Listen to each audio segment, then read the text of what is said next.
तर मित्रांनो आज आहे ना पूर्ण हॉटेल पॅक झालेली होती आपली, डायरेक्ट बसायला जागा नव्हती मित्रांनो, आणि पूर्ण कस्टमर चालू होते आज, आणि आपल्याकडे एक ना नवीन जॉईनिंग झालेली. तर मित्रांनो आपण चहा चालू केला आहे विनय टी स्टॉल सेंटर. तर मित्रांनो लवकरात लवकर व्हिजिट करा.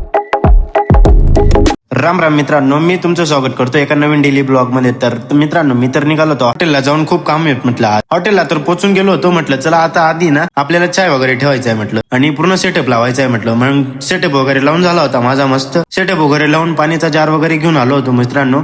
म्हटलं चला आता मस्त स्पेशल चाय ठेवू आपण. तर खूप मस्त चाय बनवायला घेतलेलं होतं इथे. तर चाय वगैरे तर उकळून झाला होता खूप सुंदर. आणि मग मी आलो होतो किचन मध्ये. तर किचन मध्ये जाऊन आपल्याला बघायचं होतं कोणाचं काय काम चालू आहे. तर शेफ आणि त्यांचं मावशीन त्यांचं काम चालू होतं चपाती बनवायचं काम, आणि शंकरचं पण काम चालू होतं तर चपाती भाजायचं काम. मग शंकरला म्हटलं काय रे दोन म्हणे स्लो चल रहा है म्हणे थोडा. मग सरांकडे आलो, सरांचं चालू होतं जेवण. मग मी वीरेंद्रकडे गेलो आणि वीरेंद्रला पण सांगितलं ए वीरेंद्र भाई म्हटलं मेरे को खाना दे दे रे. आणि मग मी आलो होतो किचन मध्ये.